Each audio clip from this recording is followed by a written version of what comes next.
아동의 평균 눈높이 120cm를 위한 변화, 아동 권리의 이해, 약속을 지키기 위한 원칙 4가지. 급속히 변화하는 우리 사회, 아동이 좀 더 살기 좋은 곳이 되기 위해 우리는 어떤 원칙이 필요할까요? 어느 지역, 어느 사회에서나 꼭 잊지 않고 지켜야 할 국제적 약속, 유엔 아동권리협약은 이를 위해 무엇라 이야기하는지 살펴보겠습니다.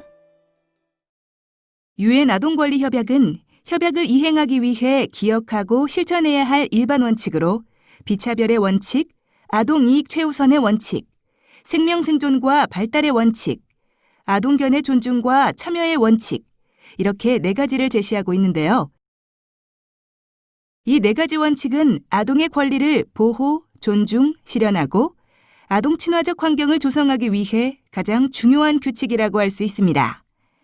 자, 그럼 본격적으로 아동권리협약의 4가지 원칙을 자세히 알아볼까요?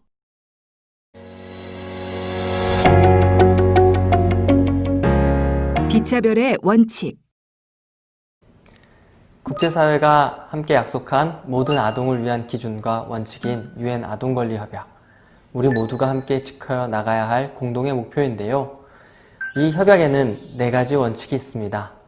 비차별의 원칙, 아동 이익 최우선의 원칙, 생명, 생존과 발달의 원칙, 아동 견해 존중과 참여의 원칙인데요. 하나씩 살펴보겠습니다. 첫 번째 비차별의 원칙을 먼저 살펴볼까요? 비차별의 원칙은 유엔 아동권리협약 제2조에서 밝히고 있습니다. 상세 내용을 이렇게 쭉 살펴보면 반복적으로 사용되는 의미심장한 수식어가 하나 있습니다. 어떤 것인지 눈치채셨나요? 네, 바로 모든입니다. 3차례에 걸쳐 모든이란 수식어를 사용하고 있는데요. 여러 번 반복되어 나타나는 이것은 과연 어떤 의미를 담고 있는지 자세히 살펴보겠습니다. 첫 번째로 모든 아동입니다. 여기에서 모든 아동이란 아동 본인이나 그 부모, 법정 대리인의 인종, 피부색, 성, 언어, 종교, 정치적 견해, 기타 의견, 민족적, 인종적, 사회적 출신, 재산, 장애, 태생, 신분 등에 관계없이 차별을 받지 않아야 한다는 내용입니다. 두 번째엔 모든 형태의 차별이나 처벌에서 모든이 사용되었는데요. 이 뜻은 경미한 차별이나 처벌은 괜찮고 심각한 것은 안 된다는 것이 아니라 그 어떤 형태의 차별이나 처벌도 받아서는 안 된다는 뜻입니다. 세 번째로 모든 적절한 조치를 살펴볼까요? 모든 적절한 조치란 차별을 예방하고 차별로부터 보호하기 위해 필요한 모든 방법을 동원해야 함을 의미합니다. 예를 들어 얼마 전 일본 정부는 어린이 육아지원법을 개정해 모든 어린이가 건강하게 성장할 수 있도록 지원한다는 기본 이념하에 유아교육 및 보육의 무상화를 실시한다고 했는데요. 무상화 정책에서 조선 유치원을 포함한 외국인 학교의 유치원 88곳은 제외시켰습니다. 해당 유치원은 전체 유치원의 0.16%에 불과하지만 모든 어린이의 건강과 성장을 지원하겠다던 일본 정부가 실제로는 그렇게 하지 않은 것입니다. 즉, 이 정책은 협약의 비차별의 원칙을 지키지 않은 것입니다. 비슷한 예는 우리나라에서도 찾아볼 수 있습니다. 우리나라의 포용국가 아동정책도 모든 아동을 위한 정책을 표방하고 있지만 실제로는 소수의 이주아동 등은 배제되고 있는 것이 사실입니다. 비차별의 원칙이 지켜지기 위해서는 다수의 아동이 아닌 모든 아동을 위한 고민과 실천이 녹여져야 합니다.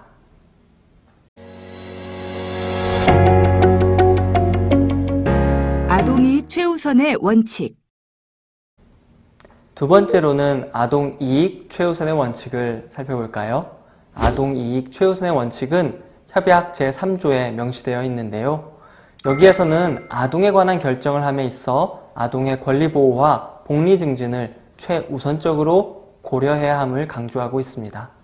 이 원칙은 유엔 아동권리협약의 모든 조항과 영역에서 고려되어야 함도 역시 강조하고 있습니다. 아동의 이익을 최우선한다는 것은 아동에게 단순히 금전적 혜택을 주거나 아동을 무조건 떠받들어야 한다는 의미가 아닙니다. 아동의 이익을 최우선한다는 것은 마치 긴급한 사고가 발생하였을 때 구조하는 순서와 유사합니다. 가령 비행기가 불시착하는 긴급사고가 발생하면 기장과 승무원 등은 승객을 먼저 탈출하도록 안내하는데요.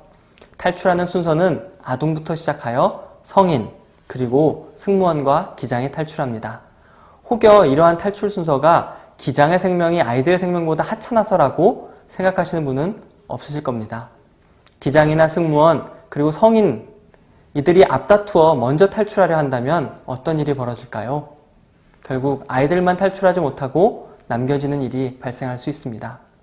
탈출에 대한 전문 지식이나 자원 확보 능력이 비교적 뛰어난 사람들이 그렇지 못한 아이들의 탈출을 우선시하는 것, 이런 것이 바로 아동 이익 최우선의 원칙이 지켜지고 있는 예라고 할 수 있습니다.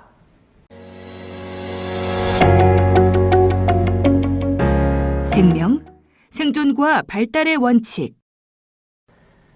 다음으로 생명, 생존과 발달의 원칙을 알아볼까요? 생명, 생존과 발달의 원칙은 협약 제6조에 명시되어 있습니다. 아동의 생명, 생존과 발달을 위해 국가는 최대한의 자원을 제공해야 하며 아동의 생명에 관한 권리를 보장해야 함을 명시한 원칙입니다. 제6조는 두 개의 항으로 구성되어 있는데요. 이 두 개의 항은 모두 중요하니 눈여겨봐 주세요. 첫 번째 항에서는 모든 아동이 생명에 관한 고유의 권리를 가지고 있음을 이야기합니다. 조사를 해보면 비록 많지는 않지만 여전히 아동은 부모의 소유로 생각하시는 분들이 있으십니다.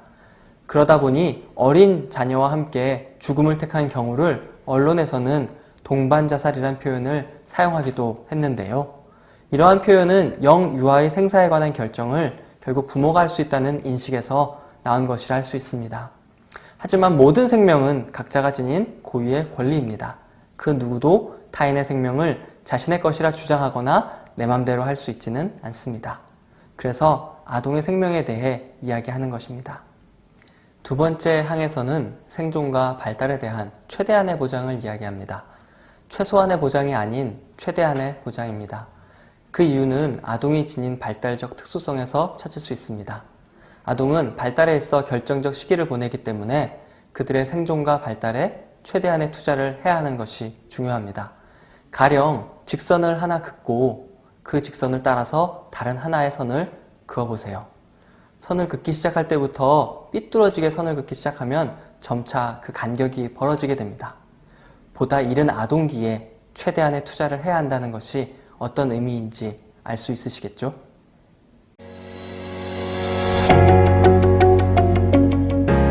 아동 견해 존중과 참여의 원칙.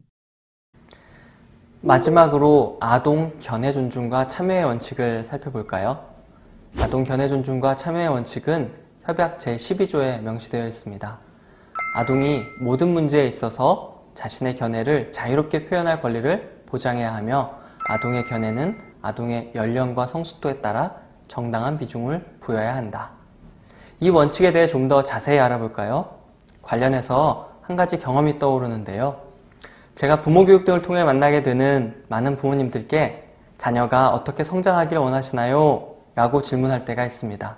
그런 많은 분들께서는 독립적이고 진취적이고 자존감 높고 자신의 생각을 당당히 말할 수 있으며 주변을 배려할 줄 알았으면 좋겠다 라고 말씀하시곤 합니다. 그러면 다시 한번 그렇게 성장하기를 바라시면서 실천하시는 행동은 어떤 것이 있으신가요? 라고 여쭤봅니다. 그럼 생각보다 많은 분들이 답을 못 하시더라고요. 왜 그런 걸까요? 우리는 자녀가 독립적이고 진취적이고 자신의 생각을 당당히 말하고 주변을 배려할 줄 아는 사람으로 성장하기를 원하지만 그것을 실현하기 위해서 필요한 것이 무엇인지는 생각해보지 못한 것 같습니다. 과연 무엇이 필요할까요? 우선은 아이가 자신의 느낌과 생각을 자유롭게 표현할 줄 알아야 합니다. 그리고 아이의 표현은 표현 그 자체로 끝나는 것이 아니라 부모뿐 아니라 아이가 속한 환경의 어른들은 아이의 생각과 느낌에 대해 정당한 의견 수렴과 피드백을 해 주어야 합니다. 그래야만 계속 생각과 느낌을 말할 수 있고 어떻게 표현하는 것이 상대방을 배려하는 것이고 설득할 수 있는 것인지도 알게 되기 때문입니다. 민주시민, 세계시민은 주민등록집을 발급받거나 18번째 생일을 맞이했다고 느닷없이 찾아오는 것이 아닙니다. 아동의 견해 존중과 참여의 원칙이 보장될 때 이러한 것이 비로소 가능해진다는 것을 꼭 기억해 주세요. 이번 시간에는 아동의 권리를 보호하기 위해 실천해야 할 유엔 아동권리협약의 일반 원칙에 대해 소개해 드렸습니다. 모든 아동의 생명 그리고 그들의 생존과 발달은 비차별의 원칙이 적용될 때 비로소 모든 아동에게 보장 가능한 것입니다. 그리고 아동 최상의 이익을 고려하지 않는다면 아동을 위한 것이라 포장한 성인을 위한 무언가를 추구하게 되고 결국 단기적으로는 효과가 있을지 몰라도 지속적으로는 아동에게 피해가 갈 수도 있습니다. 의견 존중과 참여는 선순환을 위해 꼭 필요한 권리입니다. 존중받은 경험을 한 아동은 존중하는 성인이 될 수 있고 이는 점차 우리 사회가 상호 존중의 문화가 형성되는데 기여할 수 있습니다. 지금까지 살펴본 이 4가지 원칙은 삼각형으로 표현할 수 있습니다. 삼각형 꼭 기억해 주시고요. 혹시 오늘 교육을 마치면서 이 삼각형 모형에 더 추가하고 싶은 원칙이 있으시다면 여러분들의 의견을 남겨주세요.